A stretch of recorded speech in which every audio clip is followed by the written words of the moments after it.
Nuevas medidas en Nogoyá y semana clave. Nicolás Blanco, ¿cómo te va? Buenas noches. Muy buenas noches, Sebastián. Buenas noches para todos. Aquí está la normativa, el decreto que suspende las clases presenciales en todo el departamento Nogoyá. ¿Qué otras medidas se están evaluando en la provincia de Entre Ríos? ¿Y cuál es la preocupación a esta hora en el COES provincial? Te lo vamos a contar en Quién Dice Qué. Además, vamos a estar hablando de algunas medidas que han tomado el gobierno nacional en materia de desarrollo social. En vivo, la ministra Marisa Paira con nosotros charlando aquí en Quién Dice Qué. Y además, te vamos a contar lo que pasó en un meet que hubo de gente de Consenso Federal buscando la reforma política. Quieren boleta única en la provincia de Entre Ríos, más los informes de Ezequiel, de Tiago y todo el equipo para acompañarte hasta las 11 de la noche. Que tengas un gran programa, como siempre. Un abrazo. Gracias, Sebastián. Hasta mañana. Hasta mañana. Señoras y señores, en vivo en el 11 TV hasta las 11 de la noche con toda la información, con toda la actualidad y con la preocupación a esta hora. 85% de camas ocupadas, unidades de terapia intensiva en la región 1, que es la región que comprende a Paraná, el departamento Paraná, Libertador San Martín, ahí está también La Paz, Nogoyá.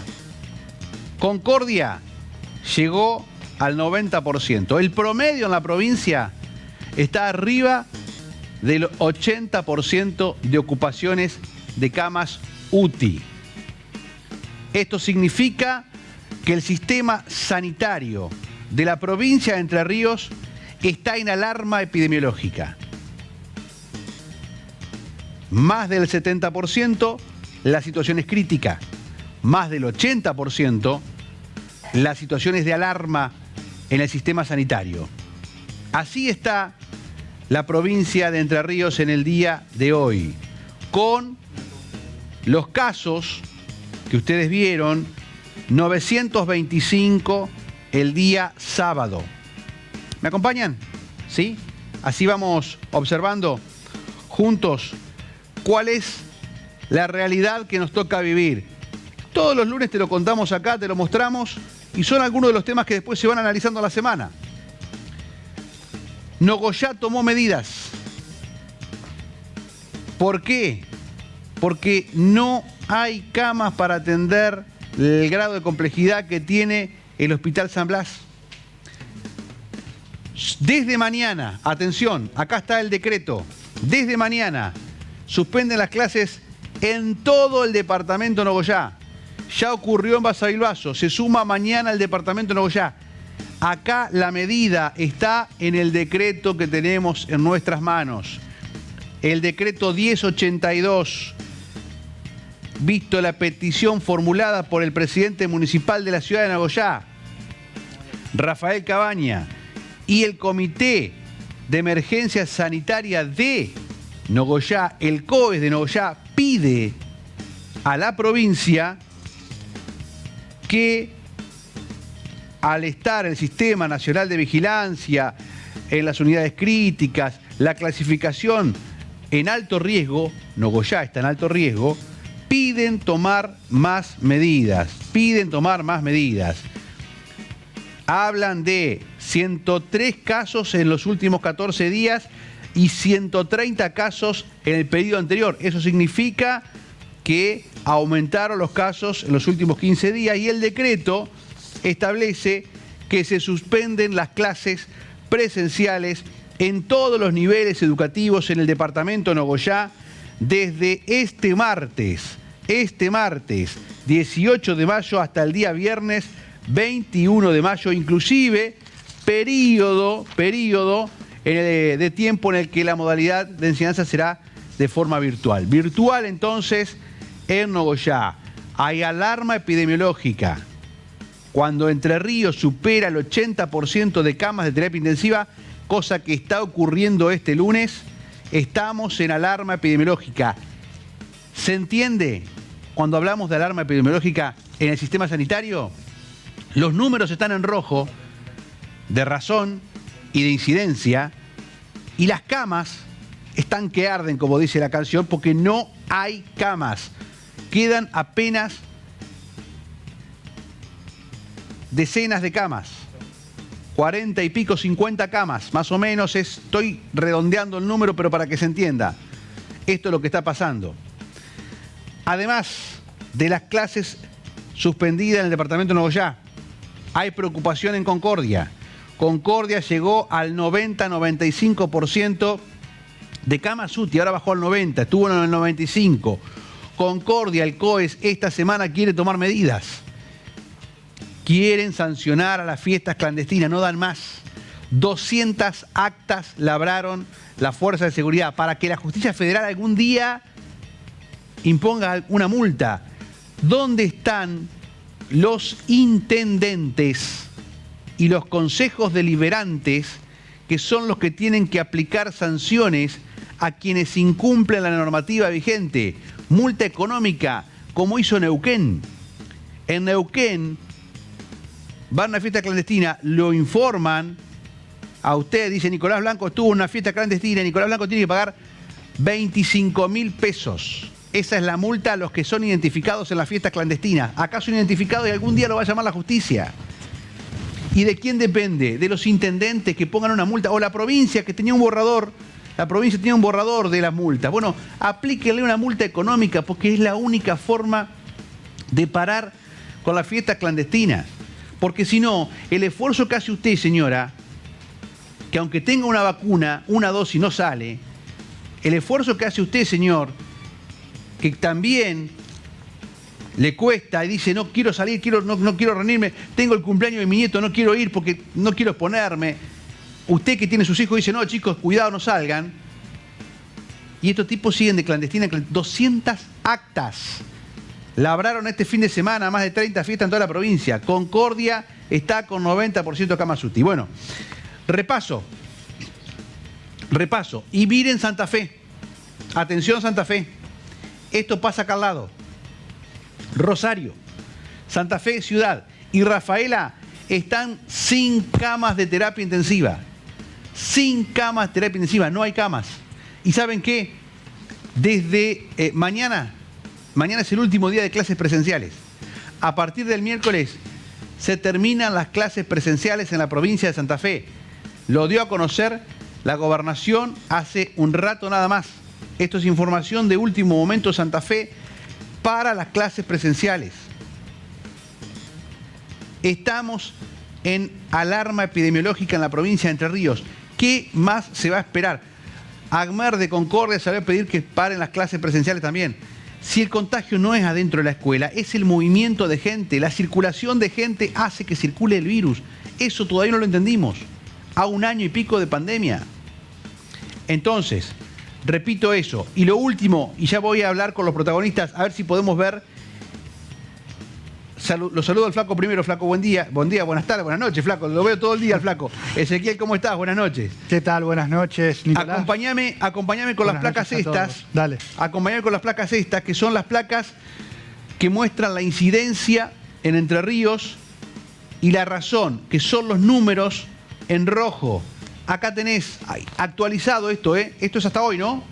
Esto es del día de hoy, exactamente, según la información de la UTN de Concepción del Uruguay, la info que prepara Soledad Retamar. No se salva nadie, no se salva nadie. Colón bajó la razón de crecimiento a 1,7, que estaría moderado, tiene una incidencia de 1.276 los últimos 14 días, y La Paz está en 0,86. Pero vos fíjate la cantidad de casos que tienen también en la incidencia y el promedio que le da a la provincia de 617 casos por día. Por día, ¿no? En la incidencia de los últimos 14 días, la provincia entera está en rojo. Estos números que estás viendo en rojo acá, razón de crecimiento, todo lo que está por arriba de 1,2 es alto riesgo. Amarillo es moderado. Amarillo está La Paz nada más en razón de crecimiento. Y Colón. El resto de la provincia en rojo. Y en la incidencia en los últimos 14 días, ayúdame Ezequiel, están todos en rojo. Completamente, no se salva nadie. Están todos en rojo.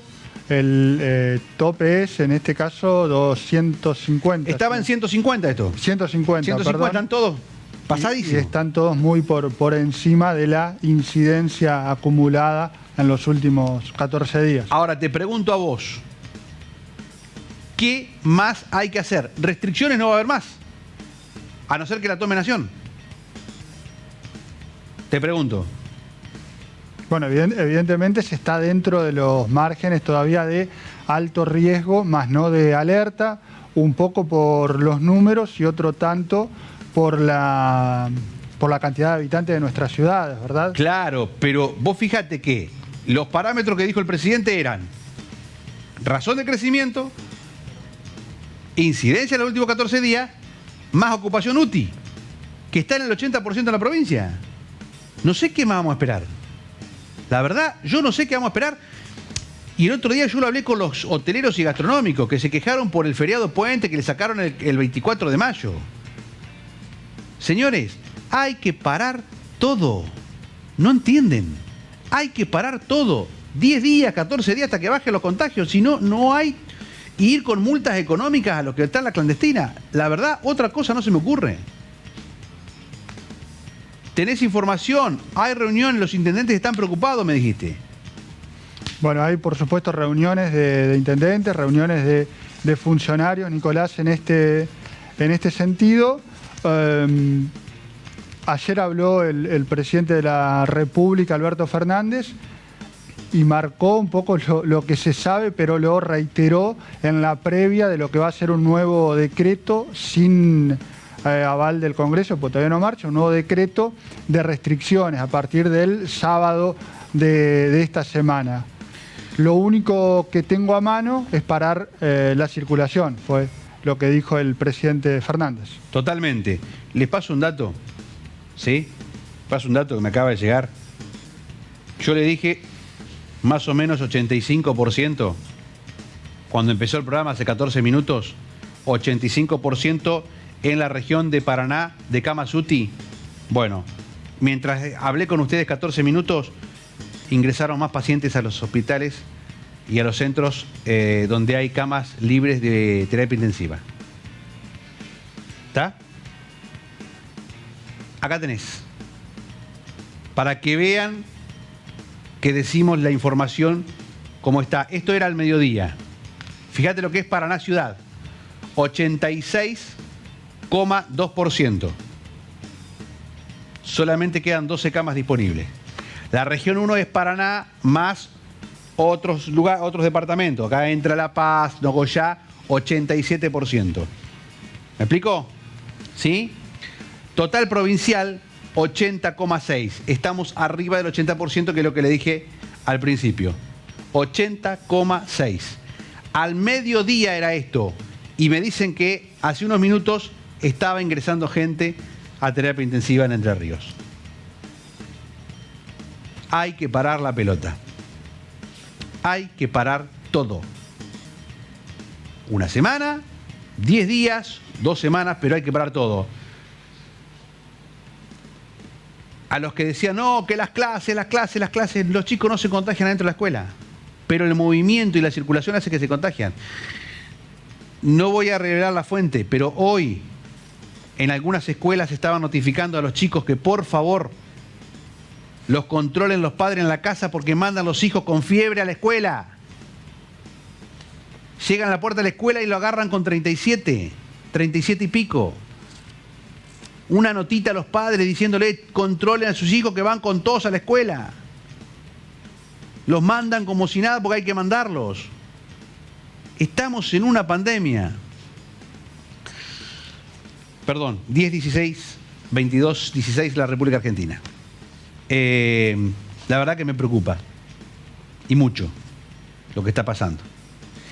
Voy a hablar ahora con una de las ministras del gobierno provincial.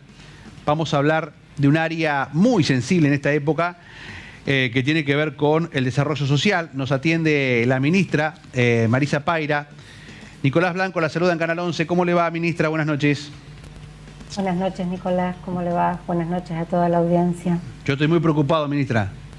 Estamos todos muy preocupados. Muy preocupados. La verdad que todo el tiempo poniendo el énfasis en analizar la situación e ir pensando las medidas y solicitando en esto que todos tengamos, como usted lo decía recién también, ¿no? Responsabilidad en las medidas que tomamos. Sí. Eso también es importante, ¿no?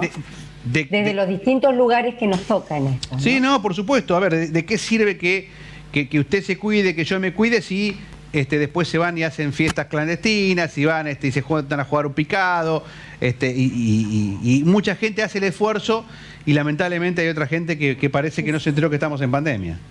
Se requiere de solidaridad y de mucha empatía, lo dijimos siempre esto, ¿no? No solo de cuidarse uno, sino de mirar al otro y el impacto del cuidado en los otros. Pero bueno, de esto es lo que se trata, de ir instando todo el tiempo desde los diferentes espacios, y también esto que hacemos, que usted también en un punto lo referenciaba, pero es que todo el tiempo se está evaluando la situación, así como usted la describía, y en base a esto pensando las mejores medidas, ¿no?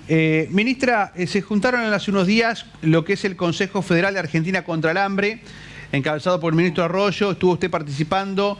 ¿Qué conclusiones, qué referencias importantes se pueden destacar? Porque tuvo que ver también esto con anuncios para contener a los sectores más vulnerables en esta pandemia.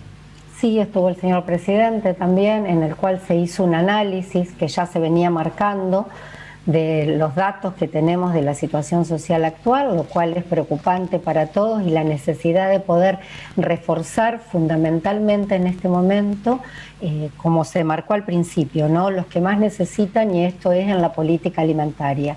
Hubo un anuncio importante que es una modificación en la tarjeta alimentar, que es la extensión hasta los 14 años y la inclusión de un nuevo grupo que es para más de 3 o más hijos, que implica un monto diferente de ingreso, y que esto de algún modo refuerza lo que se venía trabajando hasta 6 años haciendo eje en la primera infancia, ¿no? Ministra, hay un puntito ahí, porque me llegaron varias consultas después y las guardé.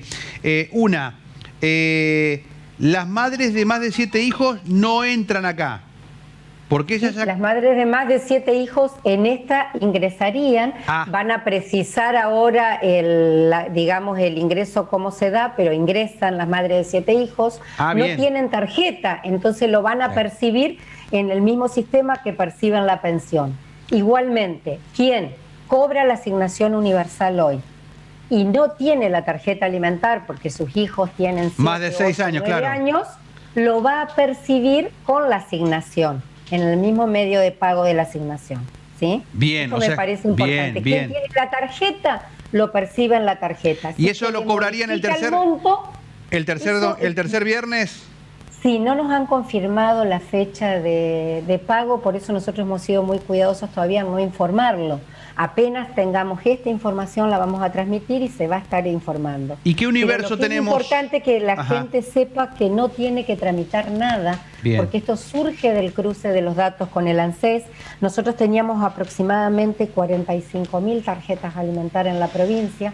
Estamos esperando de Nación ahora que nos vuelvan a pasar las nóminas para ver cómo es el incremento, y lo que tenemos información es que se acreditaría en el mes de mayo. Aún no tenemos la fecha. Y por esto también transmitir tranquilidad de que quien no tenga la tarjeta lo va a percibir del mismo modo que percibe la asignación universal por hijo o la pensión para madres con 7 hijos. Claro, porque después me decía una mamá... el tema del plazo, claro, me decía una mamá de madre de 7 hijos, me dice, yo cobro la pensión como madre de 7 hijos, pero no sé si entro o no entro en alimentar. Que se quede tranquila, que va a ingresar. Tranquila, se va a estar informando, igual vamos a poner un número al momento de esto, y esto, la notificación se hace directamente por los cruces de datos del ANSES, no tienen que hacer ningún trámite ni ninguna gestión, esto me parece que también es importante para enmarcarlo. La verdad que el esfuerzo que se hace en este momento de poder reforzar la política alimentaria desde la tarjeta alimentar acompaña las otras políticas que venimos llevando desde la provincia, ¿no? El gobernador ha puesto el énfasis en esto y se está trabajando en los comedores escolares que continúan de acuerdo al criterio epidemiológico con la modalidad de los bolsones de alimentos para los niños Y los módulos de alimentos y además el módulo de copa de leche, digamos que se sigue sosteniendo, el apoyo que se hace a los comedores comunitarios y a los comedores municipales que funcionan en muchos lugares de la provincia. Nosotros hemos fortalecido este eje de la presencia en el territorio, acompañando las estrategias de cada municipio y de cada gobierno local, porque esto también lo fue marcando la situación epidemiológica que por ahí difiere. En este momento estamos todos mucho más complicados, pero que ha sido diferente en las distintas localidades de nuestra provincia. Entonces la focalización del eje alimentario fue por ahí. También en este contexto estamos focalizando en el eje del trabajo porque es necesario, ¿no? A través del... Sí. Ezequiel. Ministra, buenas noches, ¿cómo le va? Buenas noches, Ezequiel. Permítame repasar dos números. Según la última publicación de la encuesta permanente de hogares, más de 13.000 personas indigentes en Concordia, más de 16.000, si más no recuerdo, en el Gran Paraná.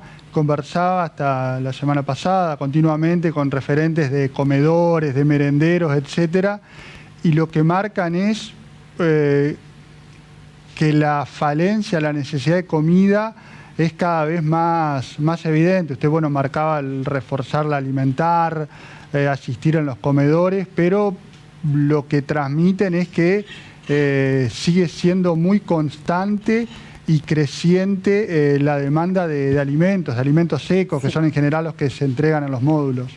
Alimentos secos son los que se reciben en general, incluso desde el aporte del Ministerio de Desarrollo Social de la Nación, los movimientos, las organizaciones que tienen comunitarios tienen la recepción de alimentos secos. Nosotros tuvimos una disminución en diciembre, enero, febrero y ahora nuevamente un crecimiento de la cantidad de personas que concurren a los comedores.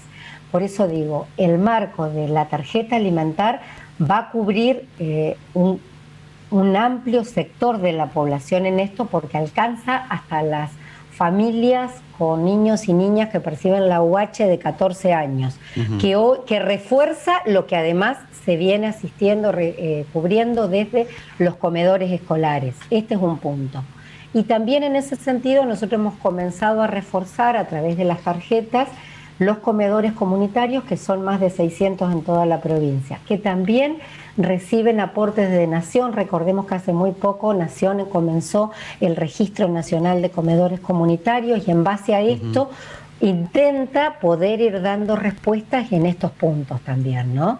Me parece que esto es como las distintas aristas que uno va tocando y que por supuesto la realidad preocupa y continuamente se están siguiendo los datos y se están buscando las formas de poder acompañar cada una de esas estrategias. Dos cosas puntuales, dos consultas puntuales. Una, aumentaron lo que aportan para el beneficio de celíacos y preguntan televidentes por la tarjeta de riesgo social, que no ha tenido un incremento. La tarjeta de riesgo social se está estudiando un incremento en base de lo que tengamos después el cruce con la alimentar, porque ahora seguramente algunas que están dentro de la tarjeta de riesgo social, las familias van a pasar a percibir la tarjeta alimentar, y también se hizo un refuerzo que se anunció la semana pasada, que es para las tarjetas de riesgo social de mayores de 70 años, que se le hizo un incremento importante en esto, por también ser la población de mayor vulnerabilidad que tiene. Nosotros tenemos la tarjeta de riesgo social para personas con celiaquía, para mayores de 70 años, y la población que tenemos comprendida dentro de lo que es riesgo nutricional también, la va a absorber ahora la tarjeta alimentar.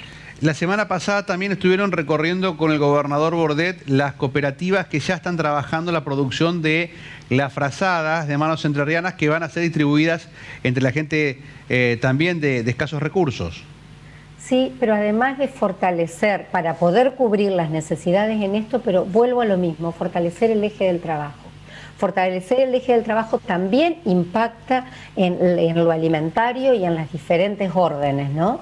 Y el trabajo en las cooperativas son más de 7 cooperativas que trabajan con la modalidad y un prefinanciamiento, producen las frazadas. Las frazadas luego son vendidas a los municipios, comunas, al ministerio también, que cubre y asiste por un lado y refuerza las compras de los municipios y las comunas en esto, en la intención de poder reforzar por un lado el eje de trabajo a través de las cooperativas y los talleres, y por otro lado de poder brindar asistencia en el tema de lo que es la campaña de invierno. Realmente hablaba con gente de la cooperativa, de estas cooperativas, y cómo aprovechan, ¿no? Porque no solamente reciben un beneficio que puede ser el potenciar trabajo, sino que a partir de la organización en cooperativa y del aporte del Estado en la compra de esas frazadas, bueno, se ve también un incremento en las ganas de hacer y de que le devuelvan algo de plata también a ese esfuerzo que hacen los trabajadores, ¿no? Totalmente. Incluso fíjese que nosotros el eje del potenciar trabajo es esto, el poder fortalecer, que además de percibir, digamos, el pago de la mitad de un salario mínimo vital y móvil, puedan fortalecerse proyectos productivos. Por eso tiene todo un sentido lo que es el fortalecimiento de las unidades ejecutoras, los proyectos sociocomunitarios, socioproductivos que se generan con los titulares de derecho en el marco del programa de potenciar trabajo. Esto fue la impronta que se va trabajando, digamos, con los distintos municipios. Entre Ríos tiene 6 unidades ejecutoras en esto ya funcionando, que son proyectos en municipios que van fortaleciendo trabajos cooperativos o trabajos de asociaciones en distintos rubros, ¿no? Economía del cuidado, reciclaje, producción de alimentos, en todo lo que es la red textil, y que posibilitan también que puedan ir las cooperativas también autosustentándose en esto, que es a lo que uno apunta en el trabajo del fortalecimiento de la economía social, ¿no? Ministra, mucha gente, pero mucha gente nos está escribiendo. Resumimos un par de consultas. Preguntan, ¿aumento para la ley 4035? ¿Están estudiando? Sí, está ya ahora para anunciarse un aumento en el marco de la ley 4035 y por eso le digo, y en esa misma línea se hizo un refuerzo ahora de la tarjeta de riesgo social para mayores de 70 años, de los cuales muchos tienen la ley 4035. Si el beneficiario de la UH cumplió 14 años, ¿cobra la alimentar con 14 incluido? Con 14 hasta 14 y 11 meses. Bien. ¿Pensiones no contributivas pueden tener la alimentar?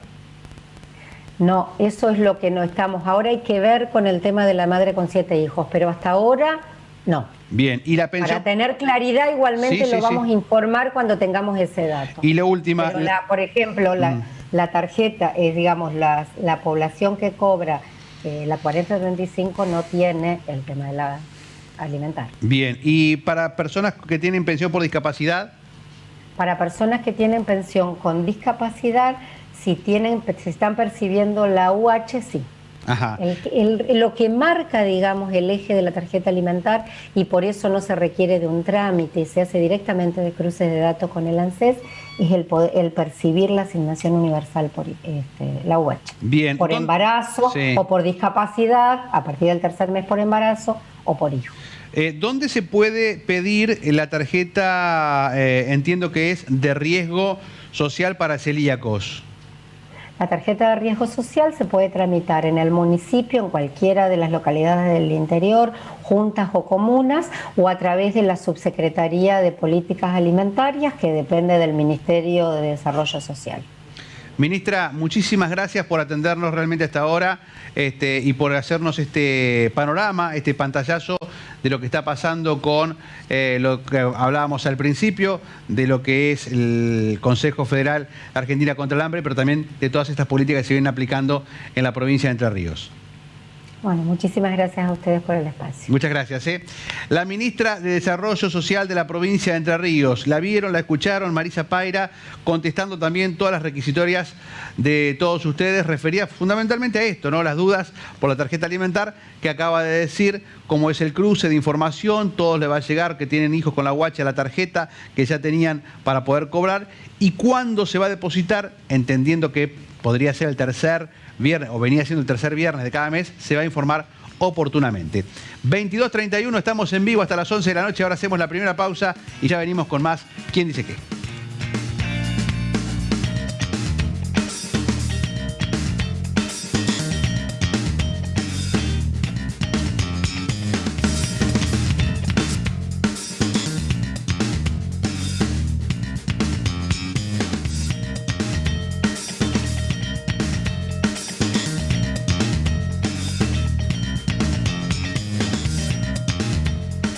Gracias a la gente que se comunica con nosotros, que manda su mensaje, la producción recibe todo, por supuesto, nos va pasando a nosotros algunos mensajes rápidamente para poder hacerle a los entrevistados la pregunta pertinente. Vamos a hablar ahora, 22:33, con el informe que tiene Ezequiel preparado para nosotros en esta noche, bueno, con algunas perlitas, ¿no? Porque hubo anuncios hace un ratito nada más del Gobierno Nacional. Vos tenías preparado, Ezequiel, el informe referido al tema precios. Tema precios, tema inflación. Tenemos, bueno, en virtud del último informe de índice de precios de INDEC, que si bien marcó una relativa desaceleración de la inflación, como suelen decir los economistas, sigue siendo muy alta, que es lo que importa. Cuando vas a la carnicería, cuando vas a la verdulería, cuando vas al almacén de tu barrio, podés leer leer en las góndolas y pagar en las cajas, que los precios de los alimentos, todos, ¿no? Pero sobre todo los alimentos, no dejan de subir. Vamos a repasar, vamos a mostrarte cuánto fue el primer número. 4.1, sí, más del 4% la inflación del mes de abril. Y un 17.6 en lo que va del año. Guzmán escribió en el presupuesto nacional que iba a llegar al 29 al final del año. Está muy difícil. Inflación arriba del 4, según pude leer, desde el 91 no teníamos. Arriba del 4 durante los primeros 4 meses. A vos ese 17,6 te da un promedio de más de 4 por mes. Totalmente, sí. Arriba de 3.5 por mes no hubo en los primeros 4 meses desde la hiper de Menem, digamos, desde las últimas hiperinflaciones que tuvimos. Y vos fíjate que tenés una interanual de 46,3, pero con pandemia en el medio, donde la aguja no se movía el año pasado. Donde totalmente, sí, desde abril hasta entrado el segundo semestre no se movía demasiado. Bueno, las preocupaciones pasan por acá. Vamos a ver en otro cuadro, si querés, cuáles son las distintas divisiones. Bueno, acá vemos las distintas, cómo va subiendo la interanual en cada uno de los meses, ¿sí? Claro. Ese es uno de los datos, pero quería ver también, si quieren directamente a las distintas... Bueno, acá vemos cómo sigue subiendo. Esto tenés... Claro, pero fíjate que en mayo del año pasado tuvimos 1,5, plena pandemia. Después 2,2, 1,9, 2,7, iba variando. Pero fíjate que después, 4, 3, 6 en febrero, con 29 días. Un par de días más y marzo, 4 más días. Claro. Decir que febrero tiene menos días, si no se complica. Bueno, se dan particularidades. Ajá. En donde, por ejemplo, tuvimos en el último año una variación de los índices de precios de las prendas de vestir, que fue lo que más subió en abril, de 6 puntos. Pero superó los 70 puntos porcentuales en los últimos 12 meses, las prendas de vestir. Por poner un ejemplo. Bueno, y 4.3 alimentos y bebidas no alcohólicas, por encima del promedio de la inflación general. Y fíjate que hubo aumento colectivo también. Bueno, aumentó el colectivo, aumentó el transporte, otros puntos que también preocupan, pero me centro y me quedo en lo que son alimentos, porque como siempre marcamos, pero está bueno repasarlo, y algo de lo que hablábamos con la ministra recién giraba en torno de eso, los sectores de menores ingresos destinan mayor cantidad de sus ingresos ¿en qué? En comprar alimentos, en comer. Entonces, de esta manera, la inflación de alimentos incide muchísimo más en los sectores que tienen menores recursos, menores ingresos. En función de contener la inflación, o por lo menos de hacer de que haya algunos precios relativamente aceptables, es que el gobierno está disponiendo una serie de medidas. Comentábamos el otro día,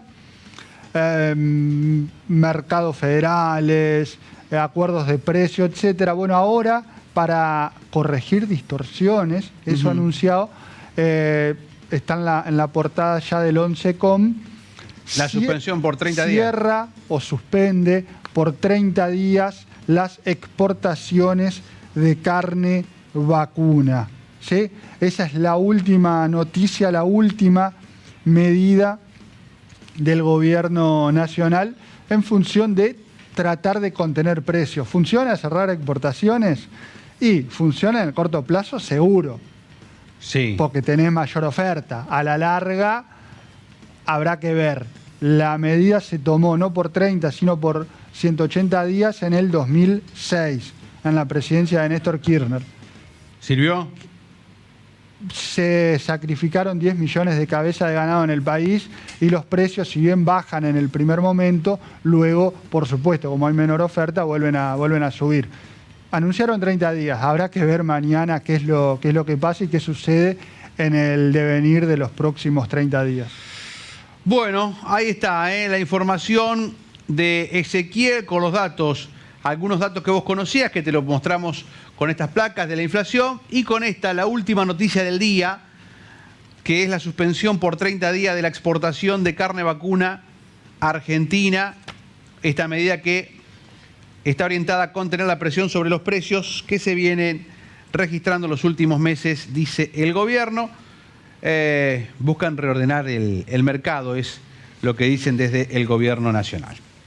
Vamos a meternos ahora en otro tema, un debate que se dio con algunos dirigentes con renombre provincial y nacional, porque estuvo Juan Manuel Urtubey, el ex gobernador de Salta, Mónica Fein, titular del Partido Socialista Nacional y ex intendenta de Rosario, participando el viernes pasado en un encuentro que también tuvo como protagonista la viceintendenta de Cerrito, a Vanina Grinóbero. Ella nos atiende gentilmente a esta hora. ¿Qué tal, Vanina? ¿Cómo le va? ¿Cómo está? Buenas noches, Nicolás Blanco, aquí en Canal 11, en Paraná. ¿Cómo está usted? Hola, Nicolás. Un gusto y un saludo especial para toda tu audiencia. Gracias por atendernos, Muy bien, Vanina. gracias. Bueno, fue el viernes este meet donde pudieron participar distintos dirigentes de toda la provincia de Entre Ríos de lo que es, bueno, por llamarlo de alguna manera, el vecinalismo, el socialismo, el Partido SER, lo que fue en su momento consenso federal a nivel nacional, pero acá una especie de más a nivel provincial, como una especie de consenso entrerriano, una cosa así. Sí, en realidad lo que sucedió este viernes es el primer encuentro de una serie de encuentros programáticos, digamos, que tienen que ver con poner en agenda, como el vecinalismo lo viene sosteniendo desde hace mucho tiempo, el tema de la reforma política, que no solo implica una reforma política integral en lo electoral, sino también en la cuestión etaria, ¿no? Y de coparticipación. La ciudadanía demanda eso y creo que todo el arco político debe estar a la altura de las circunstancias para responder a esa demanda. Estuvo participando Urtubey y Mónica Fein, digamos, como referentes nacionales. Sí. Sí, así es. Comentaron básicamente, bueno, la necesidad. La escucho. Perdón. Sí, que ellos comentaron esto, ¿no? De la necesidad de la reforma y nos contaron sus experiencias en la provincia de Salta y en la provincia de Santa Fe acerca de la implementación de la boleta única papel o electrónica, los distintos métodos que han implementado y de esto, ¿no? Insistían en la necesidad que plantea la ciudadanía para una mayor transparencia, para disminuir el gasto, para evitar el tema de los fraudes y demás, ¿no? ¿Ustedes creen que en Entre Ríos se debería avanzar? Quedó trunco aquel proyecto del gobernador Bordet inicial, de 80 artículos, quedó en uno, que fue la fecha de las elecciones, y esta reforma que podría darse tal vez de acá, no sé si este año íntegra porque hay elecciones, pero empezar el debate para que el año que viene se dé y en el 2023 votemos con algún otro tipo de boleta y no esa sábana de 1,10 m. Sí, así es. Bueno, el vecinalismo desde hace muchos años trae esta propuesta de la reforma, ¿no? Con, por ejemplo, la posibilidad de la conformación de frentes departamentales como para senadores o la conformación de partidos locales en juntas de gobierno y comunas, cuestiones que han sido rechazadas. Bueno, por supuesto, la boleta única papel, el financiamiento de los partidos políticos, de igual forma, en una forma equitativa, digamos, ¿no? Y la fecha fija para las elecciones. O sea, es que en 2018 nosotros fuimos convocados, el ingeniero José Luis Dumé estuvo exponiendo allí cuando se había presentado el proyecto en el Senado y, bueno, propusimos estos aportes para esa reforma y teníamos toda la esperanza de que esto se lograra, ¿no? Lamentablemente, oficialismo y oposición acordaron solo el cambio de las elecciones para el año siguiente. Por eso seguimos insistiendo a través de la mesa de conducción del vecinalismo que se conformó el año pasado y a través de charlas técnicas y políticas, por decirlo de alguna manera, que expliquen lo que significaría la implementación de la boleta única papel en nuestra provincia. Está bueno porque aparte, a ver, en Santa Fe se hizo, me imagino que lo habrán escuchado, sí, claro. Conozco más o menos el caso Santa Fe y conozco cómo he ido a cubrir elecciones en Santa Fe ese día que se vota, y en la previa, por ejemplo, hicieron docencia y hacían simulaciones en las escuelas, donde iban los padres de los alumnos a ver cómo era el sistema. Es decir, durante un tiempo que tranquilamente podría ser el año que viene acá en Entre Ríos, sí, que claro, hay elecciones, podría ser un trabajo de docencia para que la gente dice, no, es engorroso, marcar con la cruz, que no, que los candidatos... No es engorroso si uno aprende a hacerlo. Me parece que y generaría mayor participación, más dinámica también la composición de lo que pueden ser los consejos deliberantes y la legislatura provincial, porque uno ya tendría que ir a focalizar cada cuerpo en el cuarto oscuro a ver quiénes son esos candidatos, por lo menos los que encabezan la lista en el caso de diputados, quiénes son, no solamente conocerlos, sino también que los puede ver. Y no hay tanta boleta dando vuelta, le ahorraría costos a los partidos políticos a la hora de imprimir. La experiencia del vecinalismo es muy buena en los municipios. ¿Cuántos municipios están gobernando los vecinalistas hoy? En este momento cerca de un 20% de los municipios de la provincia están siendo gobernados por el municipio y tenemos representación en 25 localidades de la provincia, con concejales, ¿no? En total. Y siempre se manejó esta idea, ¿no? De que el vecinalismo dé el salto de una vez por todas y se constituya en una opción provincial.